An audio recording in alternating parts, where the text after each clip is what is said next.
The afternoon sun scorched the savannah with ruthless intensity. Beneath the shade of a solitary rock, a man lay collapsed.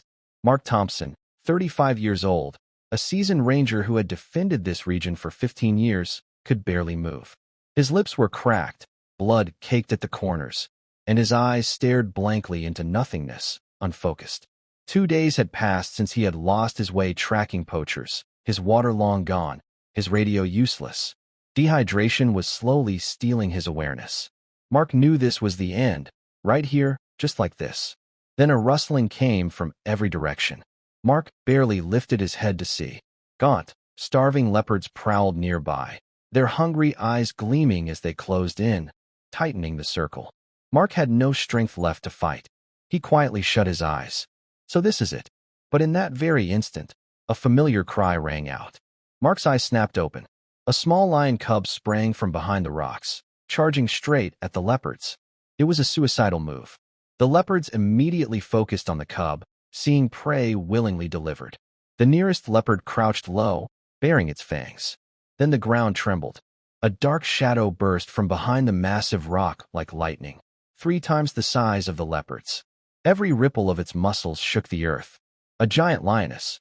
Through his blurred vision, Mark's eyes met hers. In that moment, something exploded in his chest. Memories flooded back like a storm.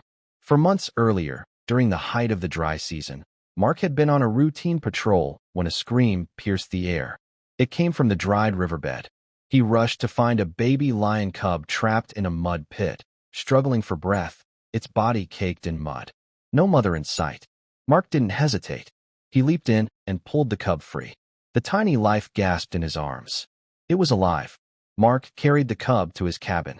As he washed away the mud with warm water, he felt how ice-cold its little body was. It had been trapped too long.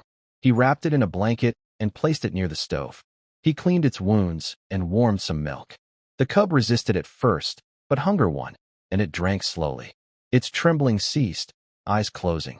That night, Mark slept beside the cub, its soft breathing filling the quiet room.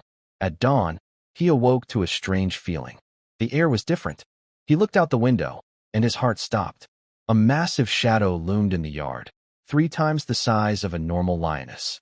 Her dark mane flowed like waves, her muscles solid as rock. A legendary lioness thought extinct. She stood still, staring directly at the cabin window. Cold sweat ran down Mark's back. That mother knew her baby was inside. He carefully carried the cub outside. The cub cried out when it saw her. Mark set it down, and the little lion stumbled to its mother. The giant lioness checked every inch of her baby with her nose and warm breath. The cub was alive. Slowly, the enormous lioness lifted her head and looked straight at Mark. A long silence hung between them. Mark would never forget those eyes. They were not the eyes of a wild animal. They were eyes trying to remember. Mark watched as the lion rose and disappeared into the tall grass with the lionesses. He remained inside his vehicle for a long while, staring after them until they were completely out of sight. His chest felt strangely hollow. And now that same massive lion stood before him again, the great beast blocking an oncoming herd of buffalo. Mark stared in disbelief. It was the very lion he had treated a month earlier. The leading buffalo did not slow. Crash! The lion and buffalo slammed together. A horn scraped along the lion's shoulder.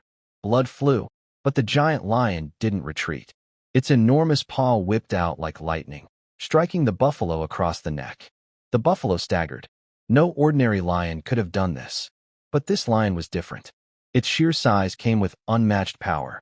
The lion unleashed another thunderous roar. And then something extraordinary happened. Mark turned to see 3 lionesses stepping forward, forming a protective circle around him. The same family he had spent a month caring for. The entire pride had come to shield Mark. Even though they were tired and thirsty, the buffalo sensed primal fear before the united lion family, especially before the colossal male. The herd could advance no further. After a tense standoff, they turned and fled. The ground trembled again, and dust whirled through the air. Then silence returned. As the dust thinned, the massive lion walked toward Mark. It studied the chains binding his wrists, then opened its jaws. Crack! Crack! With its immense strength, the chains broke apart. Mark's hands were finally free. Thank you. His voice shook, tears filling his eyes. His legs collapsed under him. After being restrained for so long, he had no strength left, and his ankle had been injured when the poachers captured him. The massive lion lowered its body before him. A lioness gave a soft growl and gestured toward its back. Mark slowly climbed onto the lion. He wrapped his arms lightly around its body. Warmth radiated through him. The great lion stood up, and the lionesses walked beside them like guardians. Together, the lion family and Mark began their slow return to camp. Heat from the lion's body eased the ache in Mark's legs. The lion moved gently, taking care with every step. Mark's fear gradually faded, riding on a predator's back, yet he felt no danger. Instead, he felt safer than he ever had. The sunset washed the Kalahari in crimson light. An old memory surfaced. Being carried on his father's back as a child, drifting to sleep, it had been just as warm, just as comforting. Mark's eyelids grew heavy. He rested his face softly against the lion's neck and drifted into a deep sleep. Night deepened over the Kalahari, but one man and a lion family continued their quiet journey. A soft call from a lioness stirred Mark awake. He opened his eyes slowly. The faint glow of the camp appeared in the distance. They had made it. Mark gently slid off the lion's back. His ankle still ached, but he could manage. He placed both hands on the massive lion's head. The lion remained still, looking at him. Mark pressed his forehead to the lion's and shut his eyes. "I thought I was the one who saved you," he whispered shakily. "But the one who was saved was me." The lion released a deep, lingering call, a farewell. Mark slowly stepped back. The lion watched him for a long moment. The lionesses stood quietly, their eyes fixed on him as well. Then the great lion turned away. Mark remained there, watching until they vanished. He lifted his hand and gave a small wave. Then he limped toward the camp. A smile and tears shared space on his face. Sometimes the life we save ends up saving us, he thought. A friendship beyond species. A trust that needed no words. A gratitude that time could never erase. This was the lesson this vast land had given him, somewhere in the heart of the Kalahari Desert. If this story touched your heart, please like and subscribe. More uplifting stories are on the way.